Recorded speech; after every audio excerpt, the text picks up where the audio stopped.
love the chase and the hunt, and I set the pace when I'm running. I always take what I want and I always give it 100. Don't need a bank, no I'm funded. Play the game like it's nothing. I'm always thankful for something. Don't take for granted, stay humble. Now wake up! It's time to look at the enemy. Look in the mirror if he is no friend to me. It's not working out, maybe it's the chemistry. Good morning, Loganites. This is week 7 Nurse Practitioner School update. It's been a good week. I'm going to be honest with you. I think it's taken the whole 7 weeks to actually get into a good rhythm. I wish it would have been quicker, but I feel like I finally found my footing. Because here's the thing. I didn't feel overworked this week. I was able to get everything done. I will say that's partially because last week I had like 2 classes, had 2-week time frames to complete everything. So what I did was I did the majority of the work last week for those 2 classes. And then this week I did 1 class which had a paper and a test. And I was like, that's a bit much compared to other classes. But the fourth class got in there and it was just like giving you a free week to prepare for a large paper. And I'm going to be honest, I didn't do much on the paper. So I feel like I finally gotten my stuff together. Like I feel like I finally been able to take a breath and get in there. And that's nice. I feel like I'm actually doing something. I mean, it doesn't hurt that I also now have grades on the board and my averages are 100%, or legitimately in one class 100%, 100%, 100%, and then a 95. You can't really beat that. You can't. So you have to take it with a grain of salt. Things are going well. This week felt great, but there's reasons why this week felt great, and I'm hoping I can roll that into next week. I've had a lazy week. I've kind of gotten lax because everything's been going good. I got my grades on the board. So I might have to start stepping it up again, trying to get myself together. I know we've talked about how like my boss is awful. The job's pretty okay. The boss sucks. To be honest, the boss still sucks, but she doesn't talk to me anymore. So there's some positives to that. I don't have to worry about anything. I come in, I work my 2 days a week. I average about 23 hours a week in those 2 days. I can't complain. You don't bother me, I don't bother you. So that's the good news. I did hear something interesting though today. Jennifer's granddad, I was talking to her, and he said something that really, really hit a chord in me. That everywhere you work, whether you work, he worked in trucking in Cali, he did something in Utah, then he sold motorcycles here in Memphis. He said that no matter where you work, the same people that you have that you work with right now, he said, like you've got like the artist or the idiot or like the too serious or the comedian, those same characters that you have at your job right now are going to be at your next job. And they're going to be at your next job just in different positions, right? You're going to have, instead of having the comedian as like your underling, you'll have him as your boss, that kind of thing.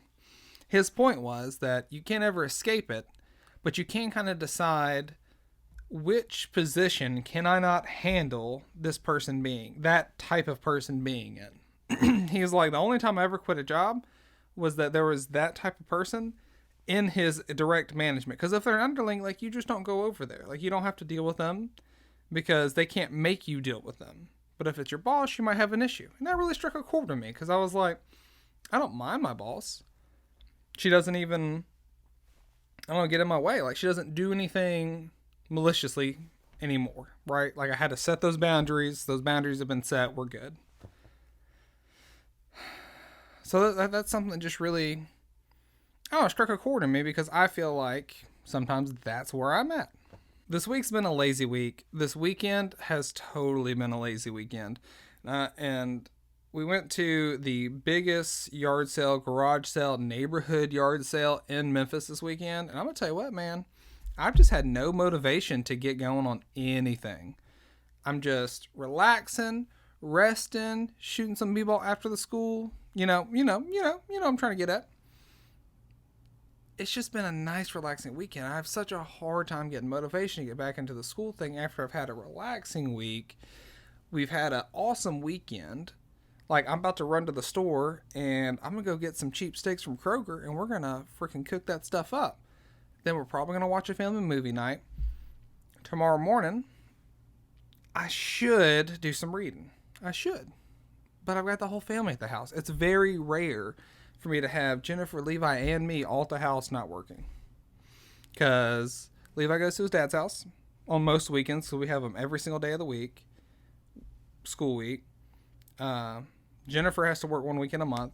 It used to be 2 weekends a month. And then I got schoolwork and then work also during the week. So it's so rare for us all to have this like lazy time together. It's hard for me to give that up.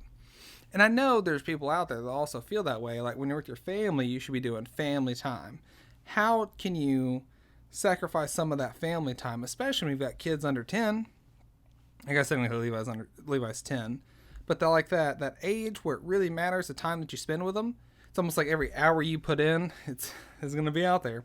Like every hour that you give them, it's like that's another hour that they're not going to do drugs when they're older. You know, like every time like you go play in the pool with them, that's another time that they're going to make the right decision and not drink, you know, underage. And this is that time that you get to make those influences. It's hard to give that up for school. And that's kind of the position I'm at. Hey, on a different note, let me go get my new camera. I'm going to show you guys real quick, okay? All right, so look, I went to that yard sale. A lot of cool stuff. There's a few things I was looking for, though. I was looking for camera gear, cigar stuff, pipe stuff, anything that I can give for Christmas gifts. And I hit it big on the camera gear. What? Look at that.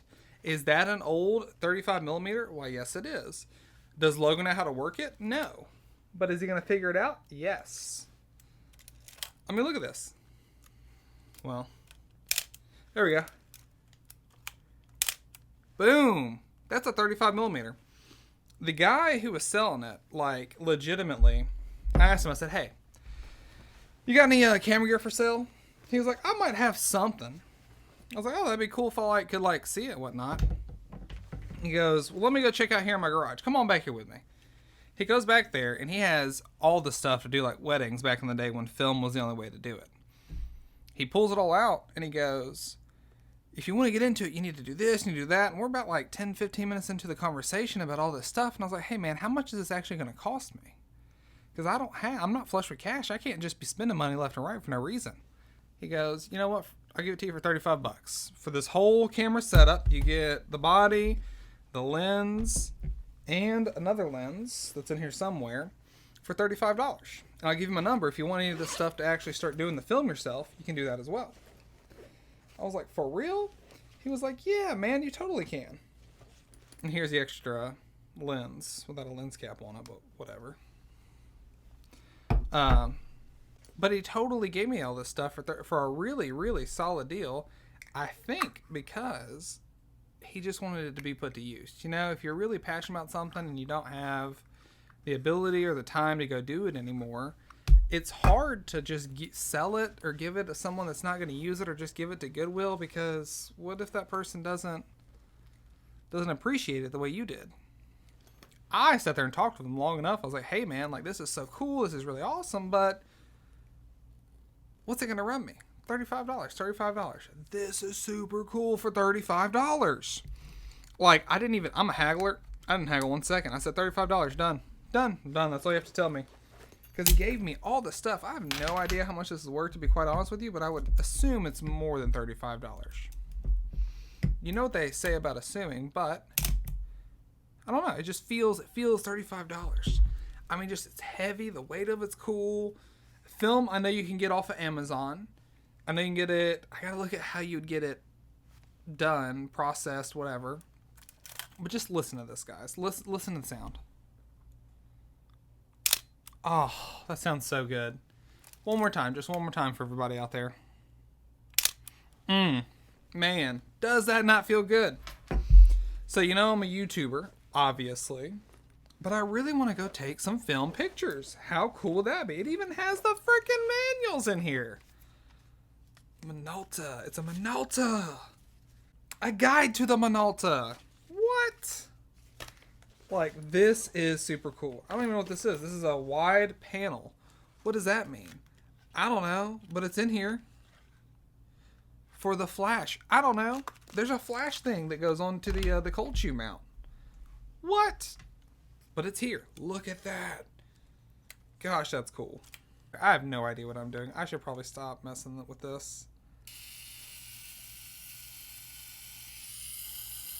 What's going on? I have no idea what's going on right now. Anyways, I guess, guys, if I can leave anything with you, you know, you gotta do school. You have to, because you gotta make more money, right? That's the whole point. You have to open up more licenses, open up more opportunity, and whether it's certifications or it's a traditional college education route, you have to do what you have to do. The flip side of that is make sure you spend time with your family. Make sure that you cut out that time to go to the silly yard sales, or make sure you have the time to spend on silly old cameras yourself to have that rest and relaxation. I didn't do that when I went to nursing school. In nursing school, I worked 2 jobs and went to school. I wasn't really dating many people. I didn't really go out with any of my friends. I didn't get to see my family as much as I should have, all because I was like, well, I need to make money. I need to go to school. I need to make money. I need to go to school. And I made plenty of money and went to school. Didn't come out with any debt because I worked my butt off. But at what cost? At what cost? And that's why weekends like this, I have a hard time giving up some of that time for school. I do. I will pay for it this next week. 100%, I will pay for it. But that being said, I'm glad that I have the time now to spend with my friends and family. That's a good point for us to stop. Remember, guys, go ahead, actually like and subscribe for me. Go ahead, if you're actually watching these, leave a comment. Hey, I'm in nursing school too, medic school. I went through paramedic school and EMT school out there, guys. I know what it's like. I was a shitty student as an EMT. I barely passed those FISDAPs. I was the kid in class that was like getting like an 83, an 81, an 82. The reason I say that is I know how it feels. So if you're out there and this is like giving you some motivation, drop me a comment, man. Like it. Let me know. It does suck sometimes, and it's hard because there are definite ups and downs. There are. Take a beating. Take a beating and keep on ticking. Take a licking and keep on ticking. That's what we're looking for. So just let me know. That's it, guys. Remember, always keep your corn on the cob.